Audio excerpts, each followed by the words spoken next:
Utilizarnos de esta manera. Yo creo que las misiones son vistas en dos dimensiones. Está la dimensión horizontal y está la dimensión vertical. La dimensión horizontal se entiende por fronteras, por étnicas, fronteras geográficas, mientras que la dimensión vertical mira a las generaciones, estas generaciones del presente, eh, la tecnología, hacer uso de todos los medios. Entonces, ¿qué pasa? Que la mayoría de los misioneros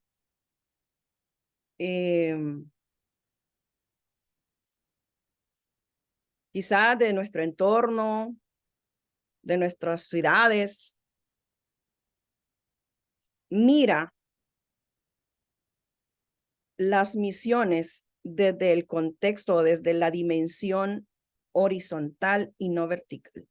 Y entonces eso conlleva a no poder entender a las nuevas generaciones y queremos que las nuevas generaciones se ajusten a nuestro sistema, como lo mismo que pasó cuando Jesús vino a la tierra. Jesús traía un evangelio que cambiaba vidas, no a través de una religiosidad, sino un evangelio de gracia, un evangelio de libertad. ¿Y qué pasó? Que los que estaban ahí no comprendieron. Y entonces por eso se hizo difícil que ese vino nuevo que Jesús traía pudiera quedar en esos odres viejos. Y Jesús lo menciona. Es difícil que el vino nuevo entre en los odres viejos porque los odres se van a romper. Y es exactamente lo que está pasando en gran parte de la iglesia de Cristo. Y es por eso que no podemos alcanzar a las generaciones, porque también nos da pereza aprender, nos da pereza salir de esa zona de confort y hacer un cambio, porque todo lo nuevo conlleva un compromiso y un proceso y muchas cosas. La gente, los cristianos, se levantan en contra de aquellos que tratan de actualizarlos y de decirles, vamos a predicar a través de las redes sociales, vamos a aprender a hacer uso de las plataformas digitales para poder llevar el evangelio. Y entonces se puede pensar y decir, ¿cómo es que una persona le dice al Señor, heme aquí, envíame? ¿Cómo es que una persona puede estar diciéndole al Señor, estoy dispuesto de hacer lo que tú quieres, lo que tú necesitas, lo que se necesita, perdón, para alcanzar a las personas, a la gente? Cuando Jesús vino a la tierra, él tuvo que hacer un sacrificio. Él tuvo que despojarse de su gloria, tuvo que dejar el cielo y venir en la condición más baja, convertirse, tomar forma de hombre y luego de siervo y después humillarse hasta lo sumo. Y luego hacerse maldito porque cargó con nuestros pecados, con nuestras debilidades, con todos nuestros errores. Isaías 53 lo dice, lo describe tan bien. No era atractivo en ese momento Jesús, todo lo que él estaba haciendo, por eso los religiosos lo despreciaban. Así que hacer lo que Dios quiere lleva un proceso que no todos están dispuestos a pagar. La mayoría de los cristianos nos quedamos estancados porque no nos gusta estudiar, no nos gusta actualizarnos, no nos gusta aprender lo nuevo. Nos quedamos ahí con lo antiguo, con ese sistema. Pero los que estamos dispuestos a hacer, como dijo el apóstol Pablo, soy capaz de hacer lo que sea para salvar a los que están allá. Si yo tengo que dejar de comer esto, pues lo voy a dejar de comer. Tenemos un gran ejemplo, a Jesús y al apóstol Pablo. Dos personas en la Biblia que impactan en lo que es las misiones. Salvar a los perdidos, porque las misiones es salvar a los perdidos. Las misiones no es andar cruzando las fronteras por ir a pasear.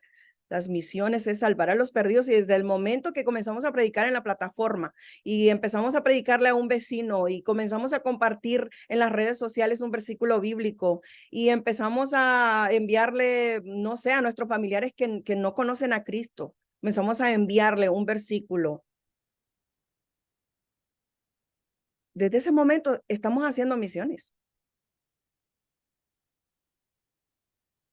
Así que necesitamos continuar con este aprendizaje, saber un poco de historia, de todo,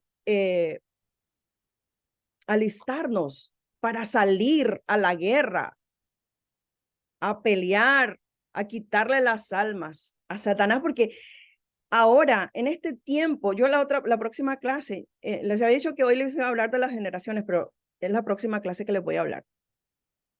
Y me voy a enfocar bastante también en la desinformación que están recibiendo las personas. La mayoría de la gente está siendo engañada, está siendo estafada. Yo cuando me pongo a estudiar las encuestas de las personas que son estafadas, de las razas, la mayoría de la gente, y hablo en este país, en Estados Unidos, la mayoría de la gente que es estafada son los latinos. Porque los latinos no les gusta estudiar. A los latinos le huyen al estudio, le huyen a aprender cosas nuevas. Los latinos siempre quieren estar cómodos, siempre queremos estar ahí estancados. Y eso nos afecta como cristianos, como hijos de Dios, porque entonces el propósito de Dios no se puede cumplir en nuestras vidas. Yo meditaba ahora y pensaba en esto. Si hoy en el presente estuviera el apóstol Pablo, le predicaría a millones, o por qué no decir billones de personas, porque las redes sociales nos hacen llegar hasta todo el mundo, que todos escuchen la palabra del Señor. Y cuando Jesús dice, y este evangelio será predicado en todo el mundo, yo en un momento llegué a pensar, ¿cómo es que este evangelio se va a predicar en todo el mundo? Ahora lo sabemos. Tenemos a disposición la tecnología, las redes sociales, las plataformas para llevar y predicar este evangelio. Y con un minuto, con una hora, con un día que nuestro video esté corriendo, más de alguien va a escuchar esa palabra. Una persona me dijo en una ocasión, pero solo como 5 personas ven mis videos, y le dije, Jesús, por una persona pasó por Samaria para predicarle a esa mujer que iba a salvar a toda una ciudad. Y lo que nos hace falta es comprender cómo es que Dios trabaja. Es tan fácil, no se necesita de tanta ciencia. El evangelio no es complicado, no es como tan profundo, así que Dios nos iba a dar algo que iba a ser complicado y que nosotros no lo íbamos a poder entender. Y Jesús dice en una ocasión, porque mi yugo es fácil y mi carga es ligera. Así que vamos a proceder vamos a ver un poco de historia. Dice, buenas noches a todos, la generación más atea de todos los tiempos, y Tania, la generación más atea, aquí está muy fuerte todo eso. Dice, muchos han satanizado la tecnología porque es cierto que un grupo muy elevado de personas o grupos sociales la han corrompido, dañado. Por eso es necesario que abunde más palabra de Dios en las redes sociales y distintas plataformas. Claro que sí, por supuesto. Yo les hablaba que todo lo que nosotros tenemos, les hablaba en la clase pasada, todo lo que nosotros tenemos es un arma, una herramienta que nosotros decidimos cómo darle uso, cómo utilizarla. Usted tiene un cuchillo en la cocina, usted decide cómo darle uso. Tenemos el conocimiento, nosotros decidimos cómo utilizar. Así que más que santidad que la gente busca en eso es religiosidad, es pereza espiritual, porque simplemente no quieren trabajar para el reino de Dios. Así que continuamos hoy. Vamos a ver un poco de historia de lo que es la informática. Quisiera compartirles más, pero el tiempo, 2 horas, es muy corto. Así que trate de hacer un resumen de quizá lo que podría ser en cierto tiempo. Y como siempre, estamos bajo el tema de competencias comunicativas, tecnologías de la información y comunicación. Y yo aquí preparé un versículo que siempre me ha llamado la atención. Este versículo siempre me ha tocado el corazón. Dice, es cuando Daniel recibe la profecía de los últimos tiempos. Y en el versículo 3 del capítulo 12 de Daniel, dice, los entendidos resplandecerán como el resplandor del firmamento, y los que enseñan la justicia a la multitud como a las estrellas a perpetua eternidad. Este versículo encaja para nosotros en este tiempo. Los entendidos, los inteligentes, los prudentes, los que se actualizan, los que siempre están al tanto, van a resplandecer como el resplandor del firmamento. Y los que enseñan la justicia, los que guían, porque para enseñar la justicia, para enseñar la verdad, para guiar, hay que ser entendido. Más adelante, en esa misma profecía, unos versículos más adelante, ahí sigue diciendo que muchos no comprenderán los tiempos, muchos no entenderán, el impío no comprenderá, pero el justo sí va a comprender, va a entender los tiempos que estamos viviendo. Y debido a ese entendimiento, a esa prudencia, a esa inteligencia, es cuando nosotros comenzamos a provocar cambios. ¿Para qué? ¿Cuál es nuestro objetivo? Predicar el evangelio. No tanto convencer a la gente, porque el convencimiento lo hace el Espíritu Santo. Nuestro trabajo es predicar, anunciar las buenas nuevas de salvación. El que convence es el Espíritu Santo, el que redarguye el corazón del hombre es el Espíritu Santo, el que lo convence de pecado, el que convence al mundo de juicio es el Espíritu Santo. Así que nuestra misión es predicar. Y como entendidos, como hijos de Dios, como cristianos, nosotros debemos de ser entendidos. En todo este tiempo que hemos estudiado con el pastor Londoño y hemos visto la historia de la iglesia, los reformadores, hermanos o compañeros, los reformadores no eran personas, perdón por la expresión, pero tontas, eran personas inteligentes, personas estudiadas, capacitadas para reformar el mundo, para llevar el evangelio de la verdad. La mentira de lo que los cristianos no tienen que estudiar, tienen que ser pobres. Y con esto yo no estoy promoviendo la doctrina de la prosperidad, pero yo creo en la prosperidad que habla la palabra del Señor, que los hijos de Dios debemos de ser prósperos. Los hijos de Dios no entran en esa mentira que creó la religión, que entre más pobre, más humilde, entre más roto andas un vestido, esa es la persona humilde, entre menos sabes, o deja que Dios haga todo, el Espíritu Santo, por eso tenemos el Espíritu Santo para que lo haga todo. No. Dios se asocia con nosotros para que nosotros podamos trabajar en su reino. La Biblia dice que somos embajadores del reino de Dios y los embajadores representan un país, promueven lo que hay en el país. ¿Para qué? Bueno, en este caso en un país puede ser para que la economía fluya, para que se desarrolle.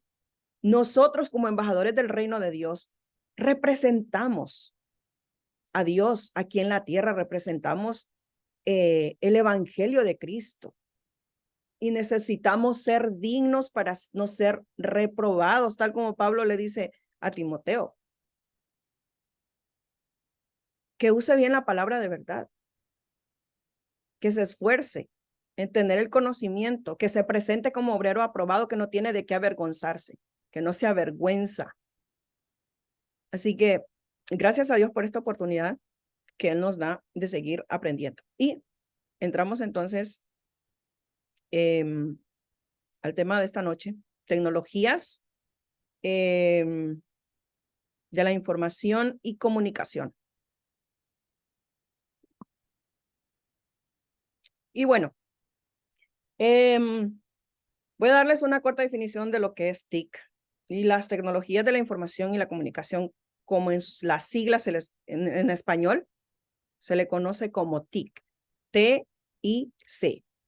Se refiere a un conjunto de herramientas, dispositivos como como el que usted tiene, computadoras, todo lo que es tecnológico, todos los recursos tecnológicos entran en esa caja de las TIC. Estos dispositivos pueden ser utilizados para capturar, para almacenar, para transmitir, para gestionar información. Y ahí están los software. Ya le mencioné las computadoras, los teléfonos, no sé qué tipo de teléfono usted tenga, un iPhone, un Android, no sé, un LG, no sé qué sistema operativo también tiene, si un iOS, lo que sea, pero todo eso entra en las TIC, las redes de comunicación, el Internet y continúa porque, como bien le dije, hay muchas cosas que quizás no le voy a compartir por el mismo del tiempo. Entonces vamos a ver un poco de historia de las TIC, cómo comenzó todo esto que ahora vemos nosotros, que antes no era nada parecido como lo miramos hoy. Y tenemos la era de la computación analógica antigua. Quiero decirles que se difiere mucho en la historia, mucho. O sea, si un estadounidense escribe la historia de la era de las computadoras, de la tecnología, un estadounidense va a decir que la primera computadora se creó aquí en Estados Unidos o el primer dispositivo tecnológico se creó aquí. Una guerra de poderes. En todos los temas existe una guerra de poderes, que todos quieren ser los primeros, todos quieren decir, yo fui el primero que creé esto y nosotros fuimos los primeros en descubrir esto. Pero la verdad de que desde los tiempos antiguos hemos tenido conceptos y también dispositivos que se han creado, que han venido evolucionando y aportando para lo que ahora tenemos y conocemos como computadoras, como dispositivos móviles o como las TIC. Y desde los inicios de la humanidad, el hombre ha buscado formas de simplificar y optimizar sus actividades. ¿Para qué? Bueno, para hacer la vida más fácil. Todo el tiempo el ser humano está buscando cómo las cosas se pueden hacer más rápido. Por eso han salido tantos dispositivos. Por eso usted en su cocina quizás tiene un microwave, tiene una estufa eléctrica. Imagínese todo lo que usted tiene a la mano.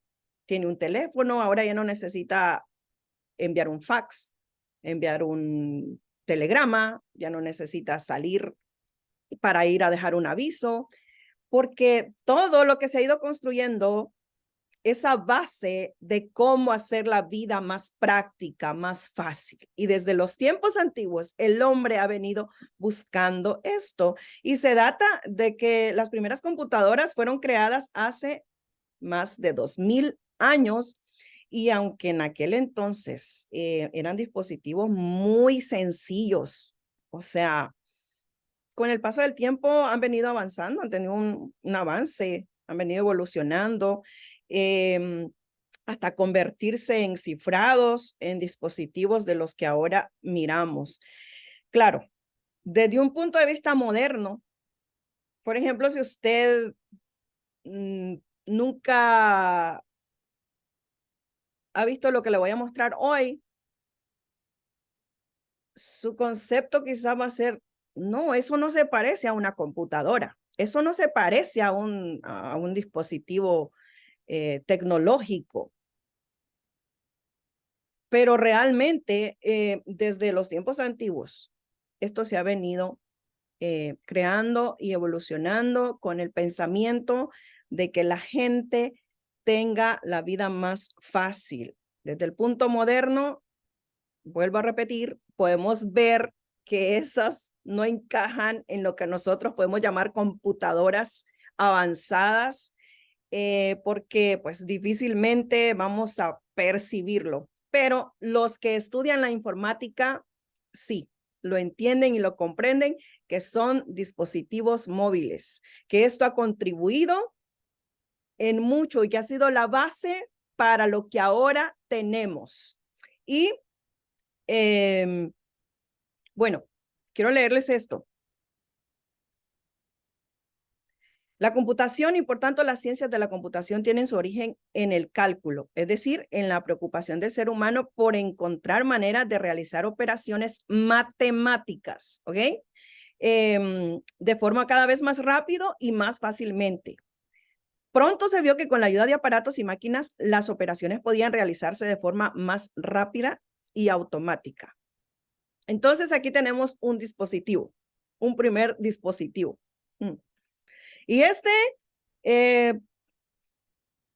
algunos dicen que fue creado en cierto tiempo, en cierto año, pero bueno, yo lo dejé así, no. Solamente recogí la información de cuando fue encontrado, cuando lo descubrieron y entre 1900 y 1901, dos buceadores encontraron este ordenador, el ordenador más antiguo. Y lo encontraron ahí entre estatuas, entre joyas, y bueno, se dieron cuenta como que esto es algo interesante, ¿no?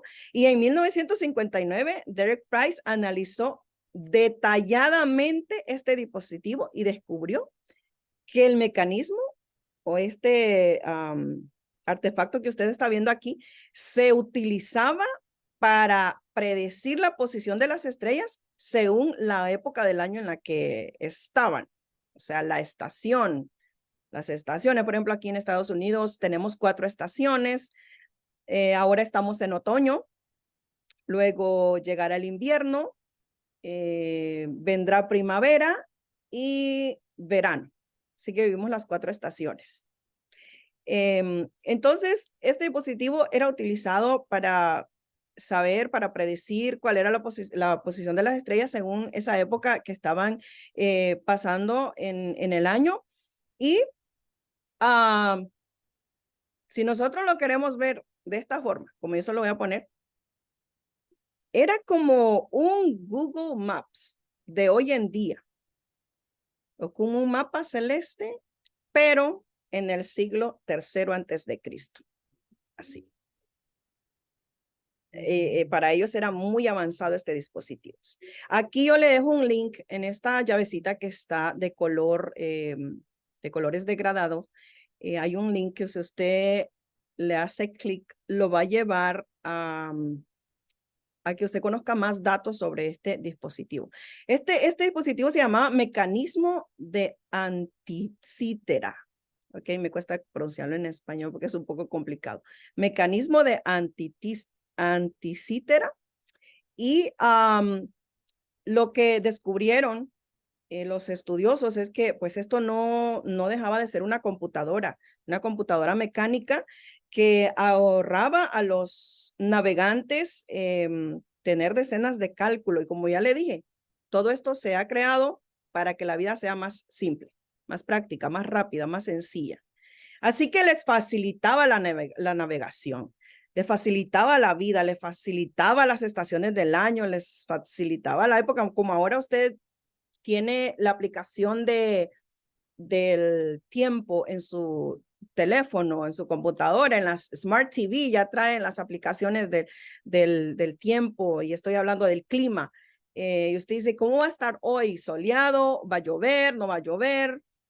¿A qué temperatura? Bueno, ellos de esa manera, por eso le hice la comparación, es como tener ahora un Google Maps o tener esa aplicación que usted tiene donde mira el tiempo, donde está al día con las actualizaciones. Ahora la tecnología ha avanzado tanto que ya se envían alarmas antes que suceda un terremoto. Estamos en una era de un avance gigantesco. Y bueno, así que seguimos con los dispositivos y el origen de la evolución de las computadoras modernas en el siglo XIX. También con este tema difieren muchísimo, como ya le había mencionado anteriormente, dependiendo usted dónde busque la información, pero siempre me gusta buscar una información que sea neutral. Cuando veo que un grupo se aboca de su lado y otro grupo de aquí, entonces busco algo que sea neutral y eso traté de traerle. En el año 1801, el inventor y comerciante francés Joseph Marie inventó un tejar que usaba tarjetas de madera para realizar diseños de tela y automáticamente. Diseños de tela automática. O sea, esto era un dispositivo que automáticamente diseñaba sobre la tela. El telar de Jaguar era el telar mecánico y automático inventado por Joseph Marie en Francia entre 1752 y 1834. Y en 1801 el instrumento utilizaba tarjetas perforadas para conseguir tejer patrones de tela, permitiendo que hasta los usuarios sin experiencia, los usuarios más inexpertos, elaboraran diseños complicados o complejos. Y aquí vamos viendo, así que usted dice, ¿esa es una computadora? Bueno, este es el principio, el origen, que poco a poco vamos a ir viendo cómo se fue originando, cómo fue evolucionando, perdón. Y para 1821, el matemático inglés Charles Babbage desarrolló una máquina calculadora, y aquí ustedes la están viendo aquí de este lado. Él desarrolló esta máquina calculadora que era impulsada por el vapor y en 1848 la hija del poeta Lord Byron, que se llamaba Ada Lovelace, aquí la tenemos. Ella escribió el primer programa de computadora de la historia basándose en la máquina que diseñó y que construyó Charles. Babbage diseñó un motor diferencial. ¿Sí? ¿Alguien habla? Okay. Babbage diseñó el motor diferencial número 2 para resolver ecuaciones. Este fue otro dispositivo. Para imprimir resultados en forma de tablas matemáticas. Era un motor que nunca se llegó a construir, solamente lo diseñó, pero nunca se pudo construir hasta muchos años después, que pues ya Babbage no estaba. El Museo de Ciencias fue construido por el Museo de Ciencias en la parte principal y se completó en julio de 1991, año del bicentenario del nacimiento de Babbage. Babbage concibió el motor para calcular una serie de valores numéricos e imprimir automáticamente los resultados. El motor diferencial número 2 nunca se construyó durante su vida, o sea, durante Babbage estaba vivo, pero cuando el Museo de Ciencias decide echar a andar este proyecto, tomó el diseño que Babbage había dejado, aunque él ya no estaba vivo. Así que por eso se le atribuye siempre a Babbage. Entonces, vamos a conocer un poquito de Ada, o de Ada en inglés, Ada Lovelace. Fue ella quien introdujo el algoritmo en la máquina de Babbage. Ese algoritmo que hoy conocemos como bucle.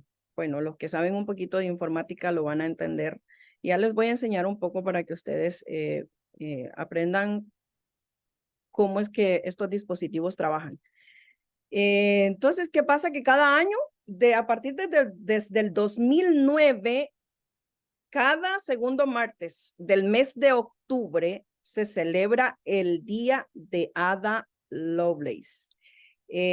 Una fecha, con esto la gente busca pues o pretende conmemorar los logros conseguidos por las mujeres en campos como lo que es la tecnología. Esta mujer hizo un trabajo fenomenal porque pues vamos a ir aprendiendo cómo a partir de sus anotaciones, de lo que ella descubrió, de las instrucciones, de todo, es que se viene desarrollando y esas máquinas, esas computadoras van tomando forma y van tomando esa fuerza que ahora pues las vemos que son máquinas muy poderosas. Entonces, a Ada Lovelace le decían la hechicera de los números. Ella tuvo una vida muy difícil. Después de un mes que nació, su madre se dejó abandonó a su esposo, al señor Lord Byron, porque la mamá descubrió que Lord Byron tenía una amante y era su propia hermana, así que un mes de nacida tenía Ada cuando su madre decide irse y abandonar a Lord Byron. Y la mamá de Ada peleó toda la custodia, de modo que Ada nunca conoció a su padre, jamás. De hecho, Lord Byron tuvo que salir de Inglaterra, tuvo que huir porque debido a la vida desordenada que él llevaba y los malos juegos que él hacía, así que estaba siendo perseguido y tuvo que salir. Ada tuvo una muerte muy prematura, murió a los 36 años porque ella desarrolló diferentes tipos de enfermedades y la medicaban y la medicina pues tenía efectos secundarios, pero mientras no fue mucho el trabajo que ella hizo, no fue mucho lo que escribió, pero con eso poco, con ese trabajo tan pequeño, le trajo un punch a lo que es la informática. Y ya lo vamos a ir conociendo. Así que el invento de Babbage entusiasmó muchísimo a Ada y lo más importante es que ella pensó, o sea, un día, la tecnología, bueno, en ese tiempo no existía esa palabra, un día estos artefactos, estas máquinas van a cambiarle la vida a las personas. Así que a base de eso, ella comenzó a hacer sus escritos. Y bueno, ¿qué es entonces lo que Ada descubrió o lo que Ada Lovelace pues trajo o hizo que revolucionó el mundo de la informática? Aquí tenemos unos fragmentos de lo que ella escribió en esta Francas Blancas. This operation, bueno, aquí la tengo en español. En la parte de arriba está en inglés y en la parte de abajo está en español. Y ella dice, esta operación puede expresarse mediante la siguiente fórmula. Se observará que el primer término de la fórmula, es decir, 1 entre 1 slash X, presupone que X es un incremento de 1, un incremento que disminuye continuamente a medida que avanza en la serie. Y usted dice, y esto yo no lo estoy entendiendo, ¿qué es esto? Bueno, ahorita le explico. Ada estaba tratando de llegar a esto que tenemos aquí. Estos códigos. Bueno, yo no se lo puse en código, pero lo que está en el fondo de la pantalla sí tiene códigos. No están tan difíciles porque pues los códigos han venido evolucionando. La informática o la programación tiene diferentes idiomas. Es como un programador debe de aprender idiomas de informática. Como si usted aprende una nueva lengua, ya sea un nuevo idioma, ya sea inglés, francés. Bueno, lo mismo es en la programación, en lo que es la informática. Así que de esto que Ada escribió, evolucionó a esto que tengo aquí en la pantalla. Cuando usted entra, vamos a poner como ejemplo la página de Poliandes, ¿ok? Cuando usted entra a la plataforma y va a crear su cuenta, entonces le dice introduzca su username, su nombre de usuario, introduzca su contraseña. Y es que para que a usted le arroje ese resultado, el que programó, el que elaboró, el que desarrolló esa plataforma, escribió códigos para darle orden. Esos códigos son órdenes que se le dan al sistema. Y aquí yo le escribí, por ejemplo, le di orden a esto, a este párrafo. Muestra un mensaje de bienvenida. Número 2, solicita al usuario que ingrese su nombre. Número 3, solicita al usuario que ingrese su apellido. Solicita al usuario que ingrese su dirección. Después, muestra un mensaje de confirmación y los datos ingresados por el usuario. Entonces, ¿qué es lo que el usuario va a ver o qué es lo que usted mira cuando crea una cuenta? Prácticamente no lo va a ver así porque yo pues se lo estoy poniendo desde una página de programación.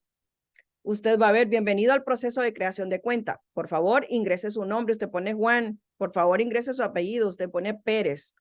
Por favor, ingrese su dirección y usted escribe calle 123, Laureles de los Héroes, qué sé yo. Y después le arroja ese mensaje que yo le he dicho, mostrar un mensaje de confirmación. Muéstrales un mensaje de confirmación, entonces luego le dice, la cuenta se ha creado exitosamente. Puede ser que los códigos cambien porque cada desarrollador escribe en un idioma diferente o tiene su propia estructura. Así que puede ser que en una plataforma sea diferente, no le pida la dirección, en otra plataforma le pida el nombre y el apellido en una misma línea, porque así fue creado, fue diseñado, fue desarrollado. Entonces esto es como el cerebro que el cerebro le manda señales a su cuerpo, levanta la mano, o sea, bájala, camina. Sí, lo mismo son estos códigos, le dan órdenes, a las páginas, al sistema para que se cree todo eso que usted mira. Entonces usted va, navega en la página de Poliandes y dice, voy a ingresar, voy a iniciar sesión para ir a hacer mi examen. ¿Cómo les fue en este examen? Y usted va entusiasmado a hacer ese examen y introdujo su usuario y su contraseña. Bueno, eso es porque esa página o ese sistema recibió órdenes a través de códigos. Yo aquí se lo he puesto así sencillo, pero realmente hay códigos más complicados. Pero para que vayamos entendiendo, entonces, de esto que Ada, pues, es más extenso todo el trabajo de Ada, pero yo rescaté estos pequeños fragmentos. De esto que Ada dice, la máquina de Babbage tiene que funcionar de esta manera. Y ella comienza a hacer sus cálculos matemáticos, porque todo esto es matemático. Y comienza a sacar sus propias fórmulas y a pensar en un futuro. ¿Cómo esto puede cambiar? ¿Cómo puede tomar vida? Así como mi cuerpo recibe órdenes, también esta máquina puede recibir órdenes y hacer algo que le programemos que haga. Y todos estos códigos que usted está viendo al fondo de la pantalla, y dependiendo qué tipo, ya sea en JavaScript o diferentes idiomas en la informática, pero todo lo que usted tiene, todos los dispositivos, computadoras, funcionan porque reciben órdenes. Usted dice, este es el teléfono, pero realmente el teléfono, esto que usted mira aquí solo es una carcasa, ¿ok? Solo es el corazón de su dispositivo son estos códigos. Sin estos no podrían trabajar porque no hay una orden, el sistema no recibe una orden para que se ejecute. Cada vez que usted va a apagar el teléfono es porque cuando ese teléfono se creó, se desarrolló, se le dio la orden, cuando puchen este botón, tienes que apagarte. El teléfono se tiene que apagar. Entonces, es por eso que Ada recibió homenaje debido a su descubrimiento, a este aporte que hizo a la informática. En 1842, lo que yo le estaba compartiendo, Ada realizó su único, o sea, fue un trabajo único que ella hizo, un trabajo profesional, y lo hizo para la revista Scientific Memories, que le encargó la traducción de un artículo escrito en francés. El artículo lo había escrito el ingeniero militar italiano Luigi, y Luigi describía la máquina analítica de Babbage. Sí, Luigi, solamente que Luigi lo había escrito en francés. Así que la revista Scientific le dice a Ada, oye, traduce este artículo. Ada viene y lo traduce, pero no solamente hace la traducción, sino que ella agrega sus notas. Notas firmadas y iban firmadas solamente con las iniciales AAL. Porque ella quería ocultar su verdadera identidad. Entonces, ¿qué pasó? Que el artículo de, de Luigi no tomó tanta fama. El artículo que ella tradujo no tomó fama, sino la fama fue para las anotaciones, para el texto que ella había escrito, para el descubrimiento, para todo el comentario que estaba poniendo, cómo esa máquina debía de trabajar. Así que en ese momento, claro, la gente como que no entendía, no comprendía, porque número uno, eran pocas mujeres las que se involucraban en ese tipo de cosas en esa época. Número dos, la gente casi no comprendía de informática. Pero a medida que el tiempo fue pasando, fue tomando fuerza y a medida que la gente fue interesándose por continuar evolucionando estas máquinas tecnológicas, se dieron cuenta que Ada había hecho un trabajo fenomenal. Y fue cuando comienzan a darle valor a todo este aporte que ella había hecho. El algoritmo de Ada Lovelace para calcular los números de Bernoulli nunca llegó a implementarse y nunca pudo ser probado, puesto que la máquina analítica de Babbage nunca se construyó. Claro, y que yo le hablaba de la máquina analítica número 2 que Babbage diseñó, y entonces en ese tiempo que Babbage diseña esa máquina, Ada es contratada para escribir, para traducir el documento, pero pues nunca se construyó esa máquina. Así que en ese momento no tomó tanto impulso el descubrimiento de Ada.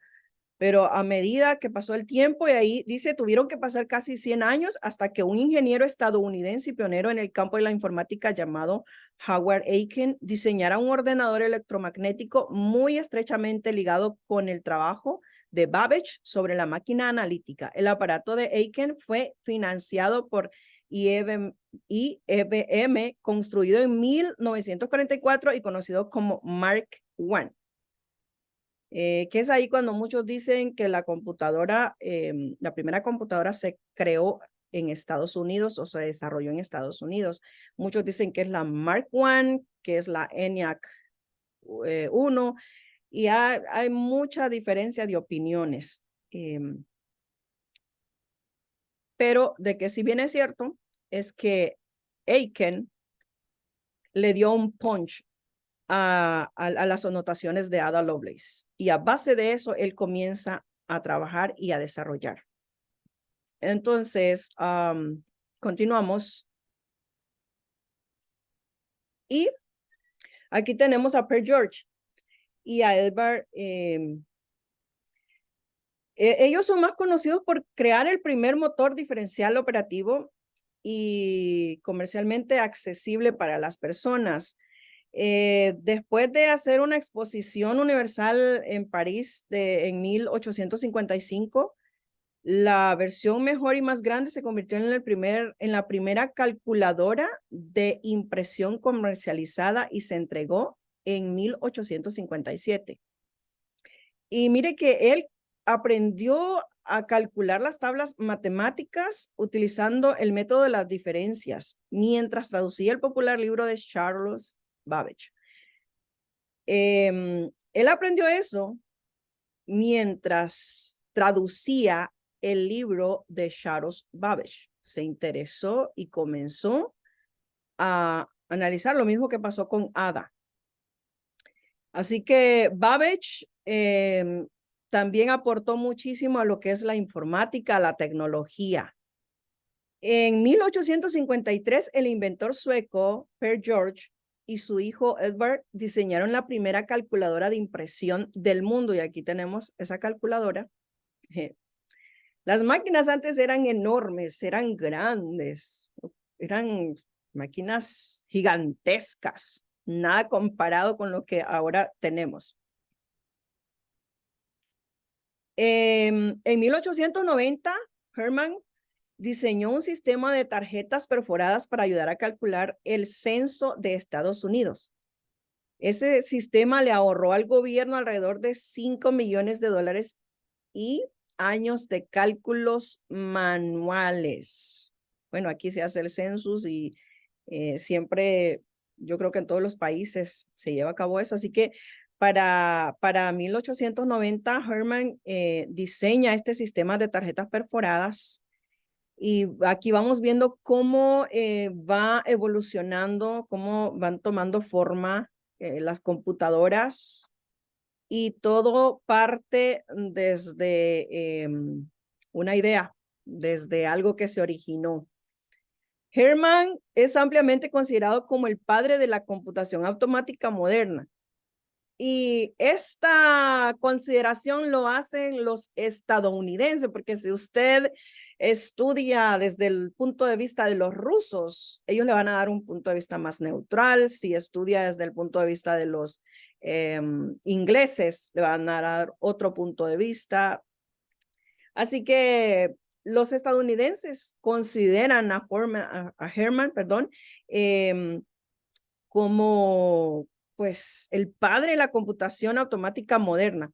Él eligió la tarjeta perforada como base para almacenar y procesar información y construyó las primeras máquinas clasificadoras y tabuladoras de tarjetas perforadas, así como la primera perforadora de llaves, y fundó la empresa que se convertiría en IBM. Los diseños de Hollier culminaron el panorama informático durante casi 100 años. Ahora, con esta empresa de IBM, que bueno, sus siglas son IBM o IBM, International Business Machine Corporation.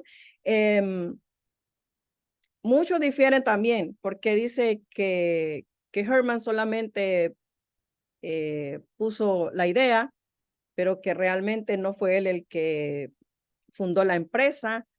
Así que dependiendo del punto de vista, van a cambiar las consideraciones, y esta consideración que yo le traigo es estadounidense.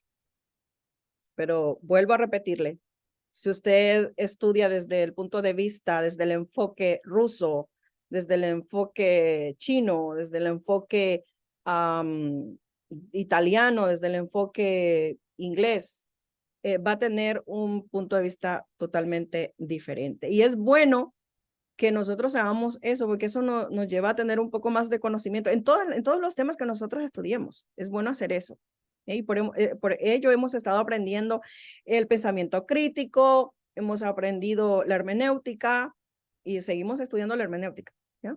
Así que es importante que nosotros pongamos en práctica todo lo que vamos aprendiendo para que de esa manera podamos tener más conocimiento, conocer los puntos de vista de cada escritor, de cada persona, los códigos y tantas cosas, y pues sacar nuestras propias conclusiones. Y ahí tenemos La máquina que desarrolló Herman, aquí está. Fue aquí donde pues esta máquina ayudó a procesar el census y que le ahorrara dinero al gobierno estadounidense y también tiempo. Y vuelvo al principio. El ser humano busca hacer la vida más fácil y más práctica. Y a base de eso es que busca cómo inventar y crear. No le voy a leer todo esto, pero sí se lo voy a dejar para que lo estudie. Aquí ustedes van a ver las generaciones de códigos o de idiomas de la informática, de desarrolladores. Tenemos la primera generación 1GL, la segunda generación 2GL, la tercera generación 3GL. Quizás se está preguntando, ¿y esto qué es? Lo que yo le estaba enseñando, los códigos, el idioma, el lenguaje de los desarrolladores, con lo que operan los dispositivos. Permítame un segundito.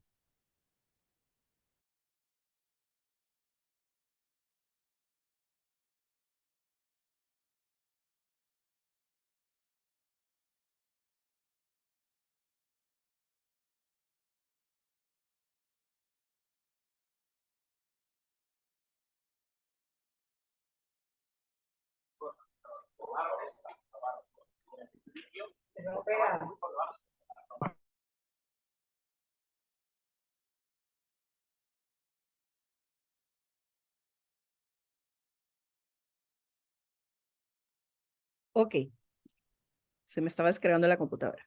Bueno, entonces, sí, sí, Roger.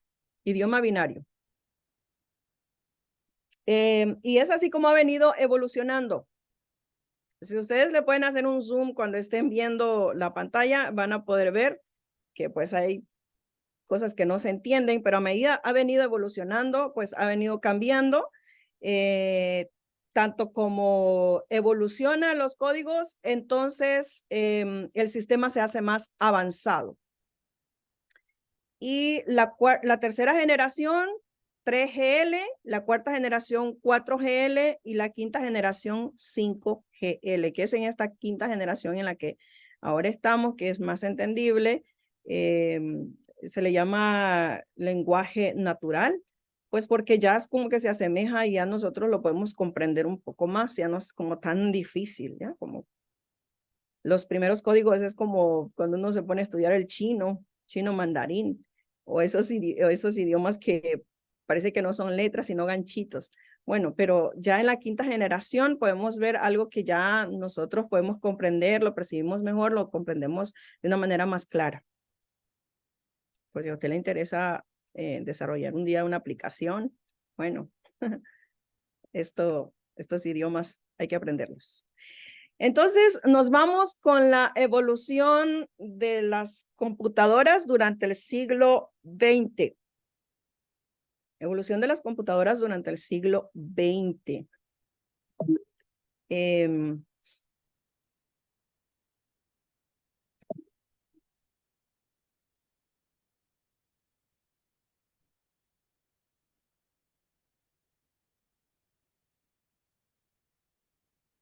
Ok. Y aquí tenemos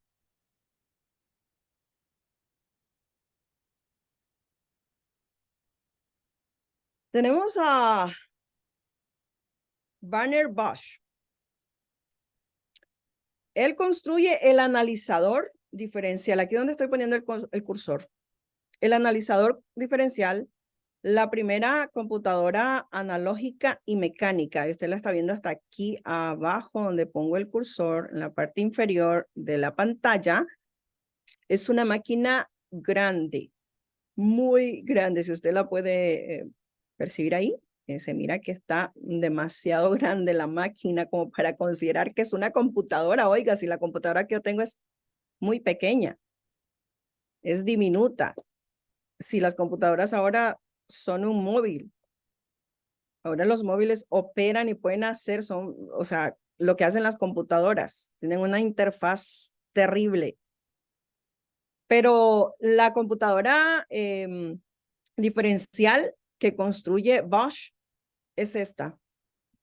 Y vemos cómo van evolucionando.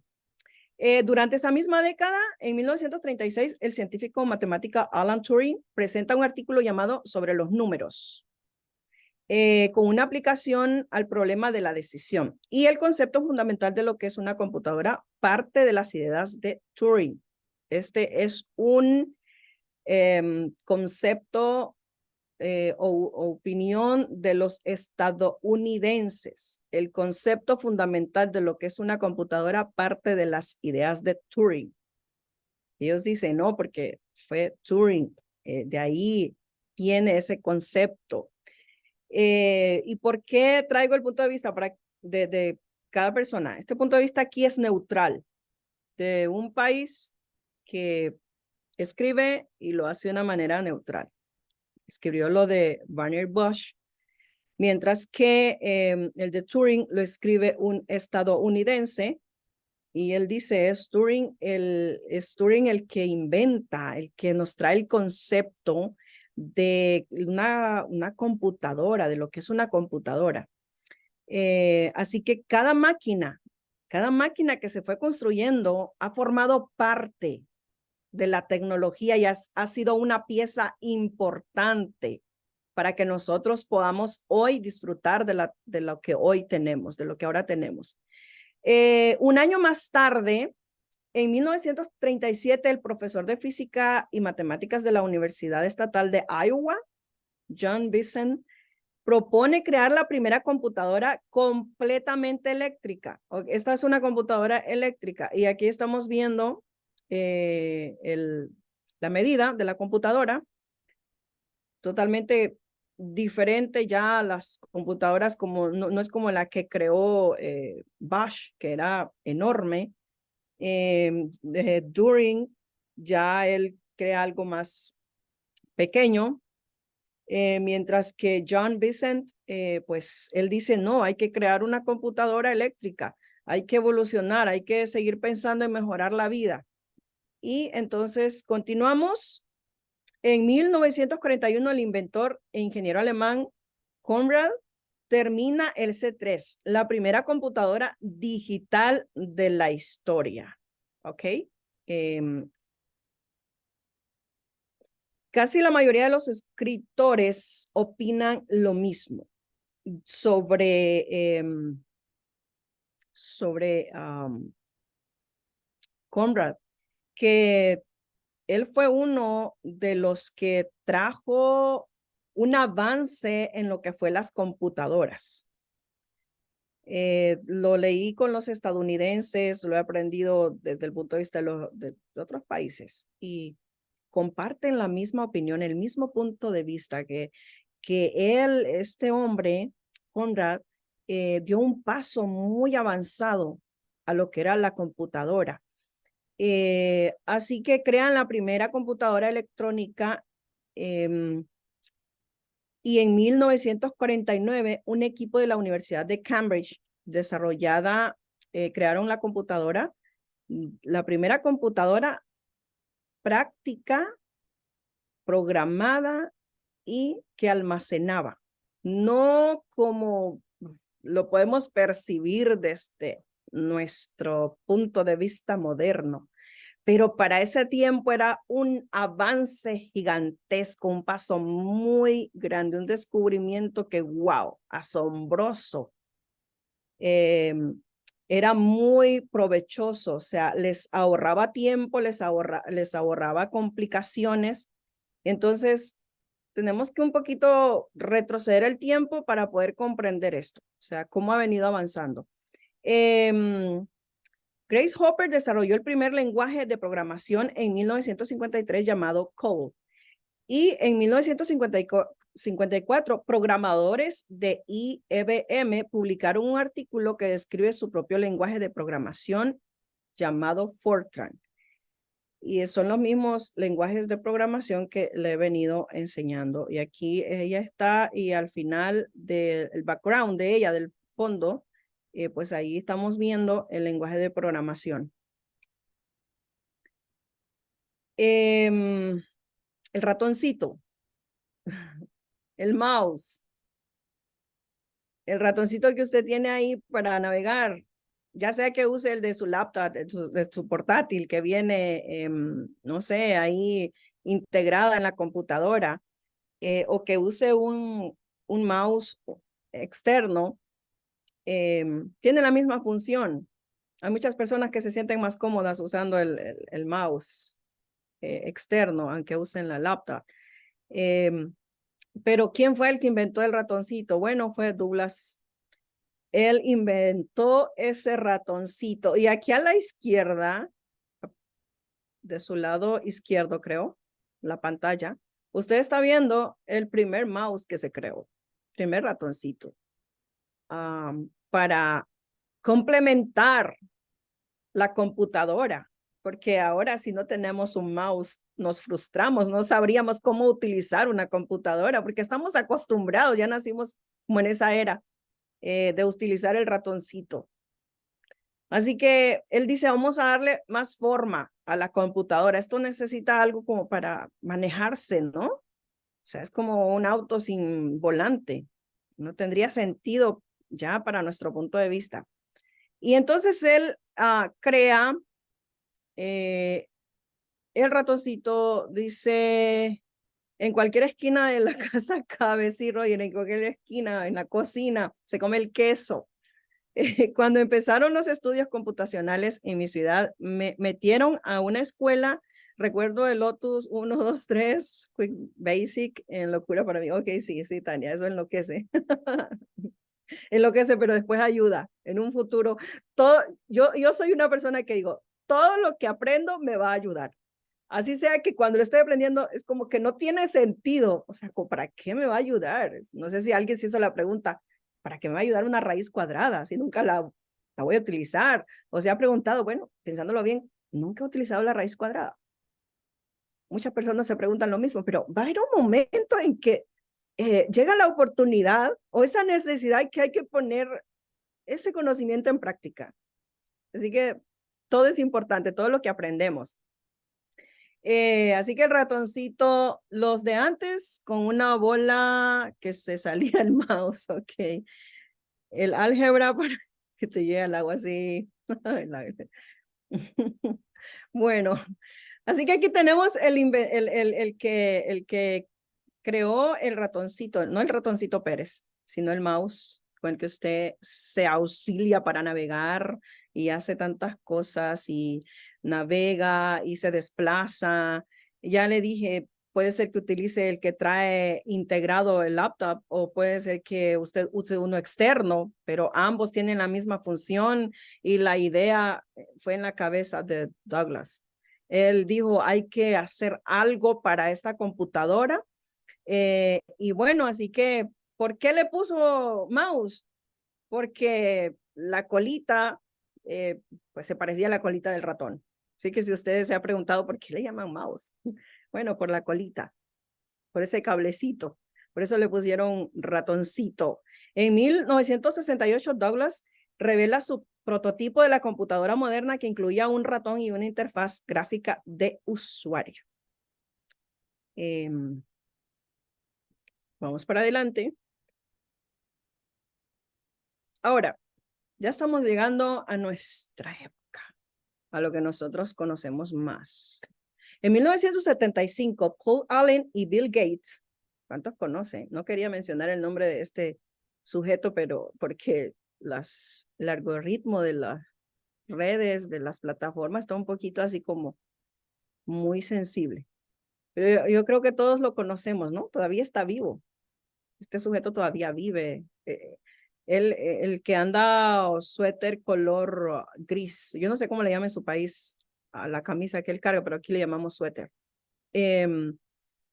Bueno, ellos dos, este dúo de personas inician una empresa llamada una empresa, perdón, de Microsoft, lo que ahora usted conoce y que usa quizá diariamente. Y el logo de Microsoft no siempre fue el que usted conoce. Aquí lo tenemos a su lado izquierdo, si no me equivoco. Que alguien me confirme si hacia al lado izquierdo suyo que le queda el logo de Microsoft. Ahí está el primer logo. Bueno, entonces ellos inician esa empresa de software y el nombre fue Microsoft, que ese nombre lo mantienen hasta hoy en día. Y aquí yo le dejo donde dice click here, ahí usted puede pinchar ese enlace e ir a leer las fuentes, a leer más información, porque es importante que usted conozca de esto. Los jóvenes, la generación, los millennials, los Z, conocen mucho de esto. Y ese conocimiento nos puede ayudar para acercarnos a ellos. Por eso quizás hay veces que no le encontramos sentido a las cosas. Así que si usted quiere ir a corroborar y obtener más información, váyase, dele clic y lo llevará directamente, lo enlazará a la página donde va a encontrar más información. Dice el Lotus 1, 2, 3 era el Excel. Derecho, ok, derecho, Roger. Gracias, Roger. Derecho, bueno, del lado derecho entonces. Ok, estamos bien entonces. En 1976, Steve Jobs, ¿cuántos tienen un aparatito de estos? Bueno, ellos dos confundan Apple, Apple Computer y presentan el Apple One. O en español se leería el Apple 1. Apple 1, bueno. O la manzana 1, mejor dicho, ya traducido sería la manzana 1. La primera computadora con placa de circuito único y ROM. Originalmente tenía un precio, oiga usted, de 666,666. La marca de la bestia. Para los que están en contra de la tecnología. Era un precio altísimo y solamente se vendieron alrededor de 175 unidades. Pero aquí les presento el Apple One, la primera computadora. Y el logo, ¿cuál era el logo de Apple? Bueno, no es esa manzanita que usted ahora mira, es esto que está a su lado derecho. No se parece en nada al logo que tiene Apple hoy en día. Yo creo que usted conoce al personaje que está ahí sentado debajo de ese árbol. No se sabe por qué lo habían puesto. Bueno, de hecho que está un árbol de manzana. Y dice que algunos dicen que bueno, más que todo lo he escuchado entre los cristianos, ¿no? La manzana maldita. Le dicen a los iPhone. He escuchado a muchos que dicen, cada quien que tiene un iPhone se va a ir al infierno. No sé de dónde parten, de dónde sacan la información. Tendrán sus razones, no lo sé. Pero la historia dice que hay muchos comentarios que difieren. Algunos comentaristas dicen que Steven le puso así la marca, o sea, Apple, porque a él le gustaban las manzanas. Otros dicen que no, porque, o sea, simplemente le pareció el nombre llamativo para hacer marketing. No se sabe con exactitud por qué lo llamaron así, pero la manzanita ha venido evolucionando. Y ahí está la primera computadora de Apple. Casi una década después de que crearon la primera computadora, en 1984, Steve Jobs presentó la primera computadora Macintosh. ¿Por qué la primera? Porque este tiene un sistema más avanzado, ¿ok? La Macintosh, que incluía un teclado, o sea, a diferencia de esta otra, esta que vimos primero, no estaba tan equipada como la segunda Apple. Me parece más bien hacer alusión a la forma en que se descubrió la gravedad. Sí, Roger, algunos también comparten esa misma opinión. Algunos hablan de eso debido al logo que Steven escogió. Pero bueno, no se sabe con exactitud, no se sabe por qué. Así que hay muchos puntos de vista, muchas opiniones.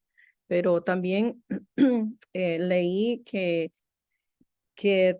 tu punto de vista, también hay muchos comentaristas que lo comparten. Bueno, entonces en 1984 se presenta la primera Macintosh que incluía un teclado, incluía ratón o mouse y una pequeña pantalla de 9 pulgadas.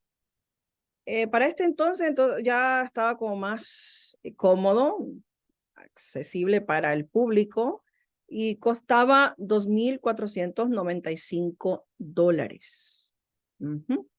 Así que ahí tenemos la segunda Apple Computer, la segunda computadora de Apple. Y bueno, aquí viene.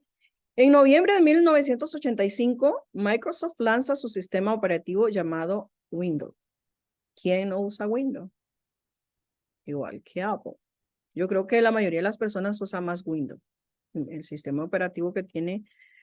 Y una de las cosas por qué prefieren los Windows, y es que casi todos los programas están desarrollados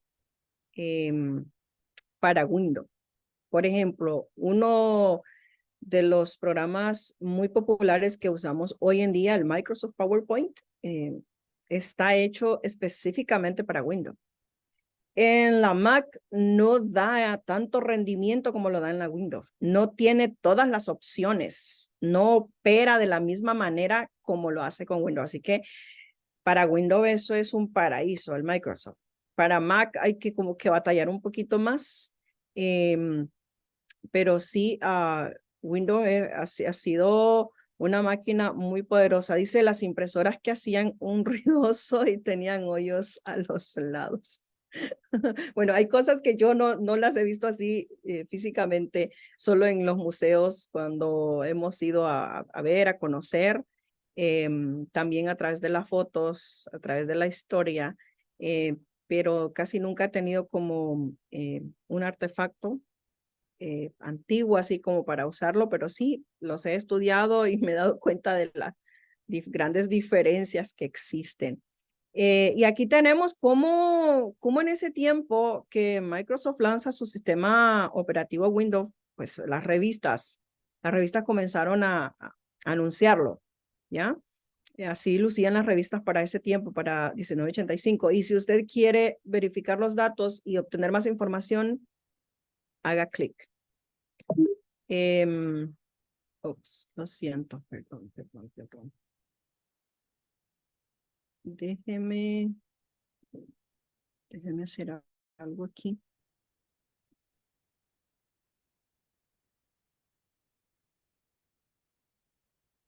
Ya vamos a terminar, ¿ok?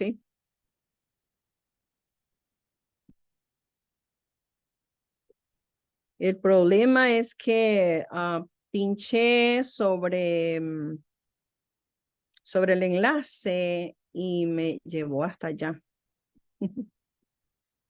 Ok. Ahora estamos.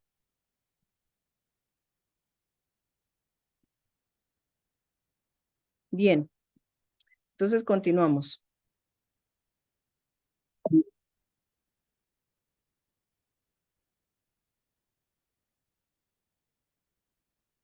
Ya vamos a terminar. El surgimiento de Internet en la década de 1980 y 1990.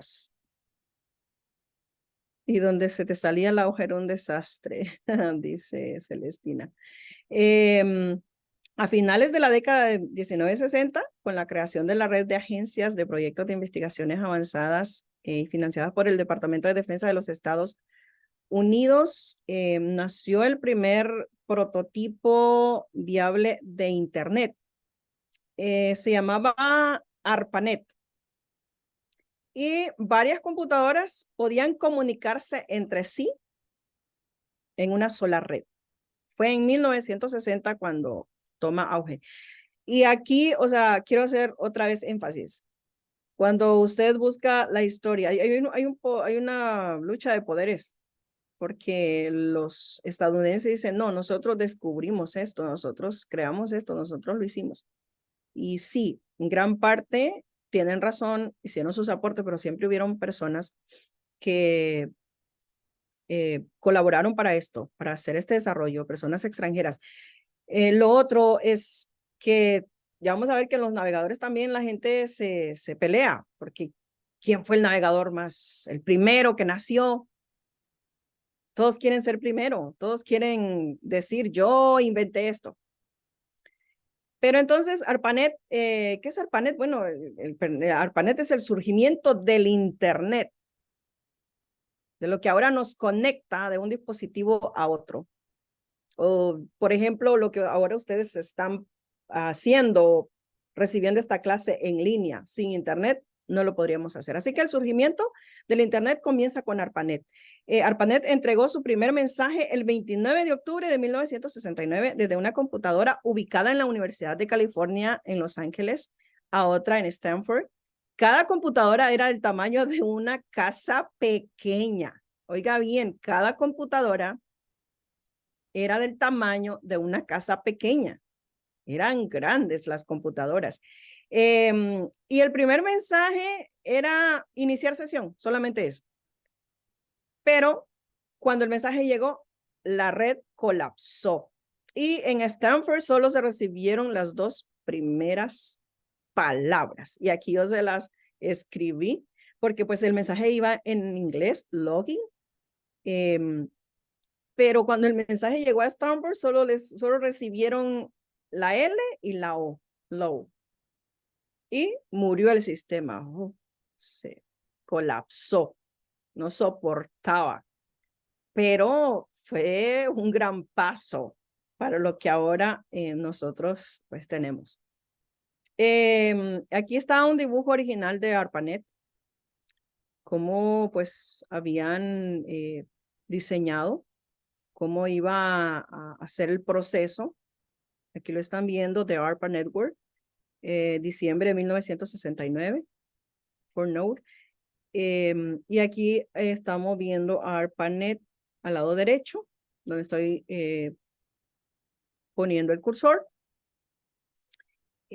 Así que fue hasta 1990 que se completó la transición hacia el protocolo TCP/IP que marcaron el inicio de Internet tal como la conocemos hoy en día, 1960. Pero cada avance fue un gran paso para la tecnología.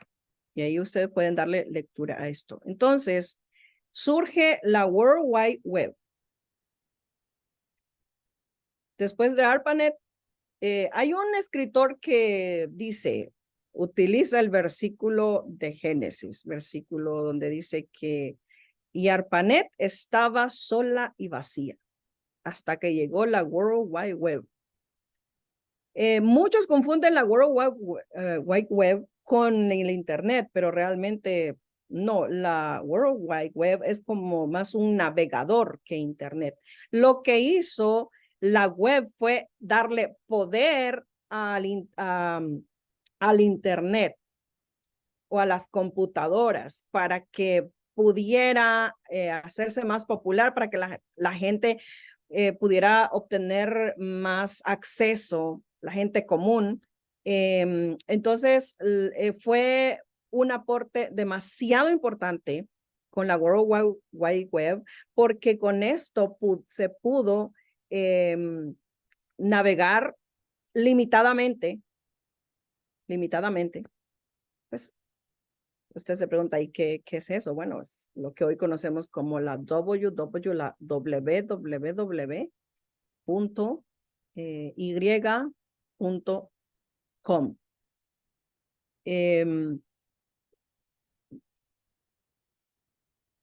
¿Y entonces qué es?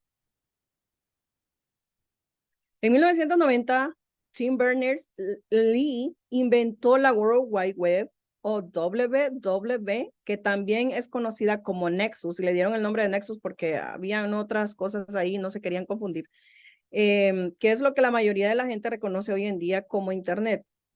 y le permite a los usuarios conectarse a otras páginas de Internet a través de hipertextos. Cada vez que usted va a navegar a Internet, pues tiene que utilizar Nexus, tiene que utilizar una web para tener acceso a la información cuando usted va a escribir, cuando escribe artículos. Y bueno, ahí tenemos a Tim Berners, el inventor de la web. Ya les decía que la gente suele confundirla con el Internet, pero realmente no. Lo que hizo fue darle un punch al Internet para que fuera más popular. Y si usted quiere tener más información, vaya a corroborar los datos. Así que vamos ya acabando.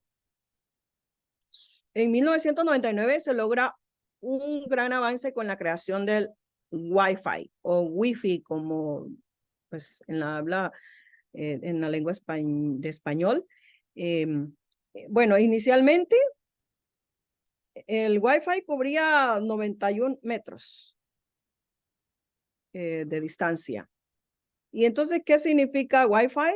Es interesante porque Wi-Fi no es un acrónimo que junta dos complementos, como por ejemplo Poliandes, ¿no? Poliandes es un acrónimo. Los complementos serían Politécnico Industrial de los Andes. Bueno, entonces se convierte en un acrónimo llamado Poliandes, pero el Wi-Fi no es un acrónimo. ¿Y qué significa? No significa nada. Fue una palabra que simplemente inventaron y lo hicieron por marketing, para que la gente le llamara la atención y se interesaran. Eso es muy utilizado en las redes sociales hoy en día, los títulos polémicos. De ahí salen todas estas ideas. Y ellos dijeron, vamos a ponerle Wi-Fi para que la gente le llame la atención, ¿ya? Así que no es un acrónimo. ¿Y qué significa? Pues nada, cuando usted va no significa nada, simplemente anteriormente al nombre de Wi-Fi le pusieron otro nombre que era muy largo, muy extenso, pero se dieron cuenta que no daba resultado, así que decidieron volver a no es Internet inalámbrico. Muchos piensan eso, pero no quiere decir, no significa eso. Muchos tienen ese concepto de que significa wireless o algo que tenga que ver con Internet, pero no. No es un acrónimo, simplemente se inventó y ya, o sea, pero sí, gran parte de las personas, así como confunden a la web con el Internet, también confunden al Wi-Fi con el wireless, pero no tiene ninguna relación el Wi-Fi con el wireless. Simplemente Wi-Fi fue un nombre que lo pusieron por marketing, por llamarle la atención a las personas, para que las personas se interesaran. Es como, hoy en día usted ve títulos así un poco, no sé, salidos de serie.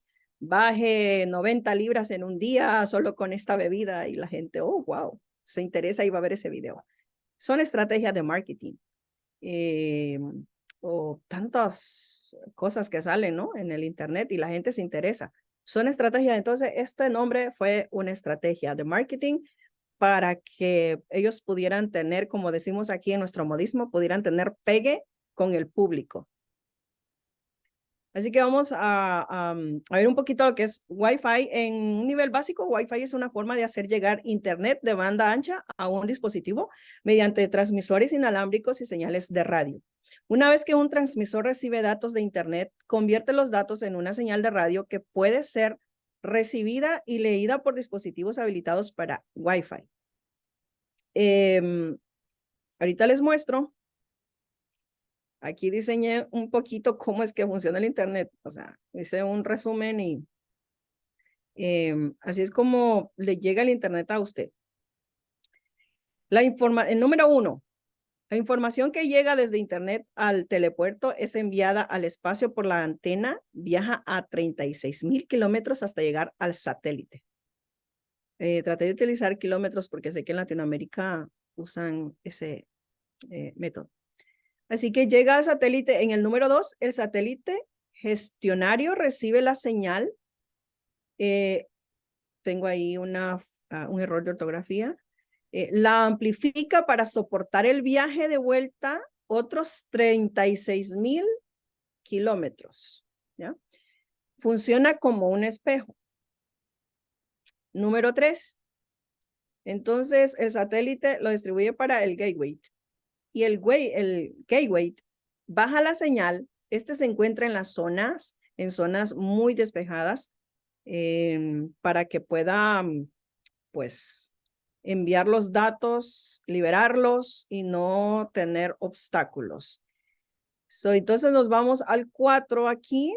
La información baja hasta el ISP que va a redistribuirla. El ISP distribuye la señal, estamos en el 5, distribuye la señal, entra entre sus usuarios finales, que ya entonces tenemos una Smart TV, una televisión inteligente, un teléfono inteligente, una computadora inteligente, una computadora de escritorio y una laptop, una portátil inteligente. Entonces, ¿qué es la ISP? Bueno, la ISP es esa empresa que le provee a usted el Internet. ¿Cómo se llama? Bueno, aquí está Comcast, está Verizon, está AT&T, está T-Mobile, muchas empresas que proveen Internet. Entonces, la ISP es esa, la que a usted le provee el Internet y cada mes usted está pagando ese dinero para recibir ese servicio. Y es así como el Internet pues trabaja y nos llega a nosotros y se redistribuye y nosotros podemos darle uso. Este es un resumen que les preparé. La historia de los navegadores web. La historia mundial está plagada de mucho, pero lo que yo le estaba diciendo al principio, o sea, toda la historia es así. La gente quiere el poder y se pelea por el poder. Los conquistadores, los tiranos, y ya lo vimos en la historia cristiana, en la historia del mundo, y bueno, en los navegadores, en la informática, acontece lo mismo, lo mismo, lo mismo. Es el mismo, no sé, método, y en los software, lo mismo. Un universitario escribe algo sobre un software o inventa algo y ya pues todos salen a pelearse. Lo mismo pasa en la industria de la música. La gente se pelea, yo escribí esta canción primero. Y lo mismo ha pasado con los navegadores. Pero traté de traerle lo más neutral posible para que podamos ver, ya vamos a terminar. El primer navegador fue la que ya vimos, la World Wide Web. Fue sumamente limitado ese navegador. El segundo, y que trajo un poquito más de avance, fue el Mosaic, que surgió en 1992. Yo les dejé unas fotos, unas ilustraciones para que las vean. Son originales.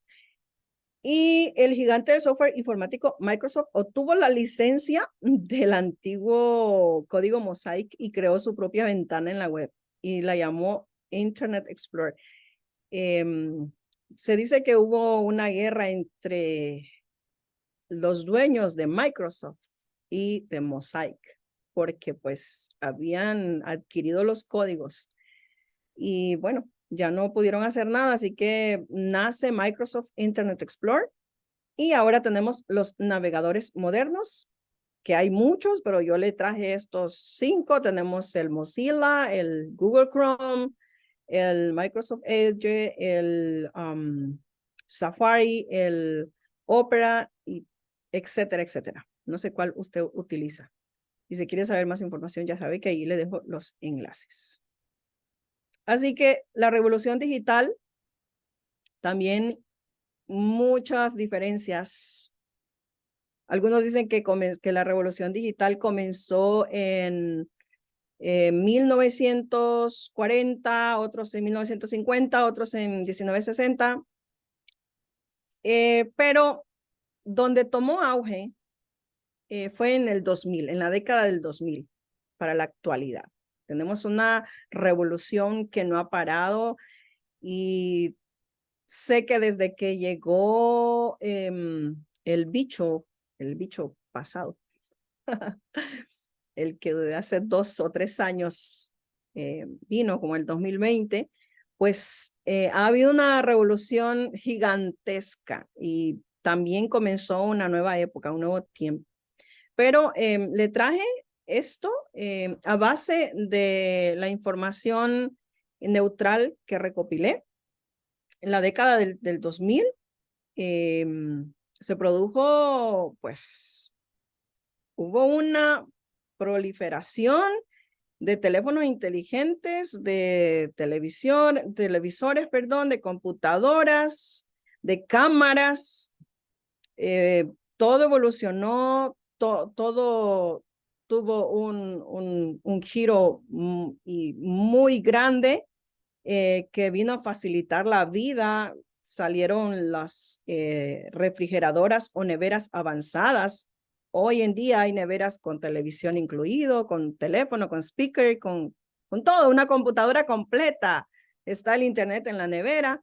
O sea, supongamos que tengo una refrigeradora inteligente y solamente es touch y le doy clic y comienzo a buscar en internet o abro alguna aplicación o puedo conectar mi teléfono también a la nevera. Puedo apagar los dispositivos, el microwave, la estufa, desconectar la plancha con los teléfonos.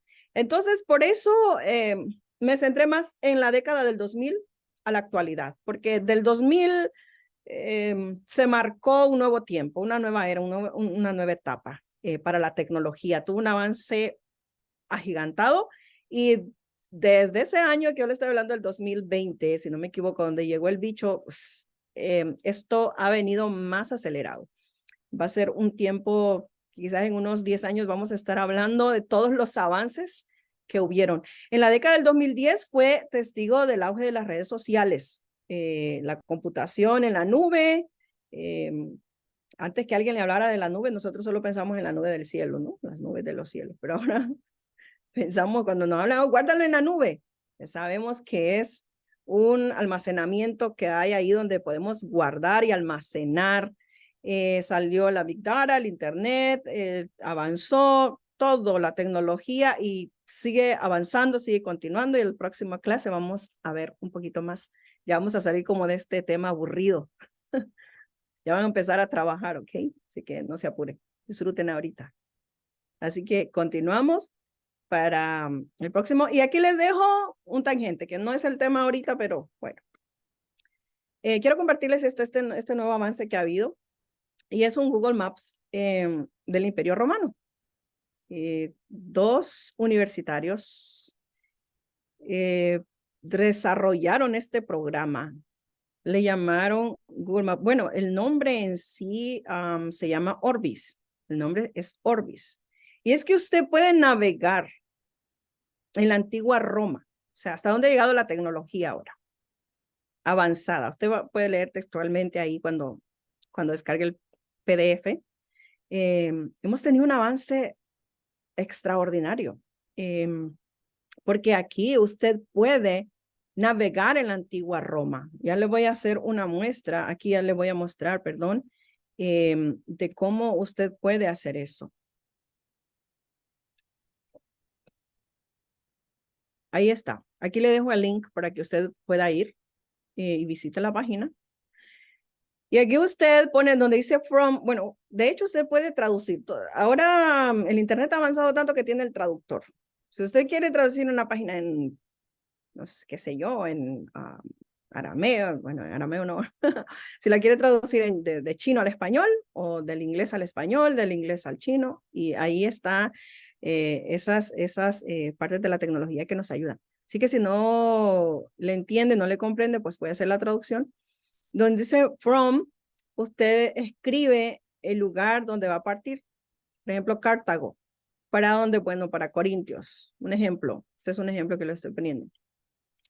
Y usted elige la época del año, la estación. Puede ser invierno, puede ser primavera, puede ser verano o puede ser otoño. Usted elige la estación y la prioridad, según la prioridad, sí va a pagar. No, no va a pagar nada.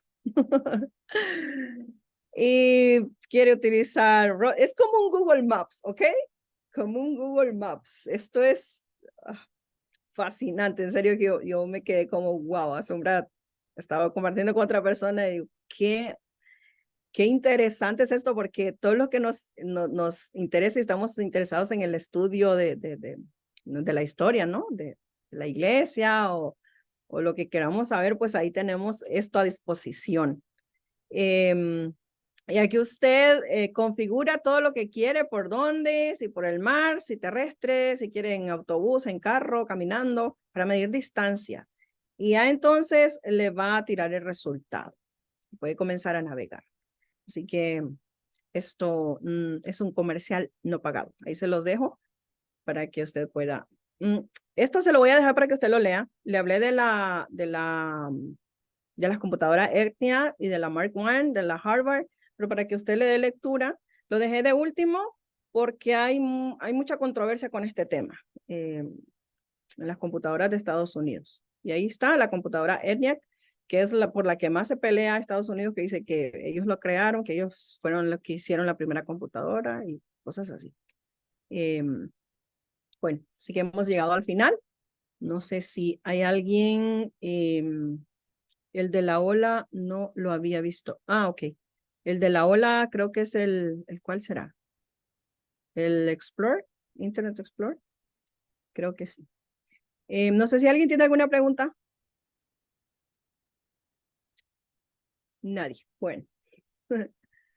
Vamos a dejar a Roger para que nos despida. Ok. Muchas gracias primero que nada por la hermosa lección de hoy y todo lo que nos enseña al respecto de la utilización del Internet durante toda esta época o temporada. Padre, damos gracias, Señor, por la oportunidad que nos has permitido, Señor, de poder recibir estas competencias comunicativas, Señor, y lo que hemos venido recibiendo en formación.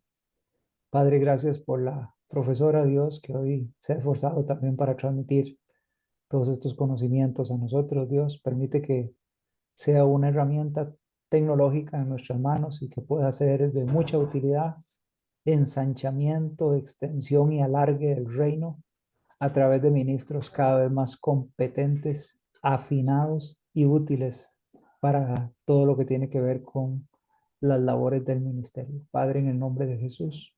Amén y amén. Amén. Así que buenas noches. Buenas noches, bendiciones. Buenas noches a todos. Buenas noches. Buenas noches. Dios les bendiga.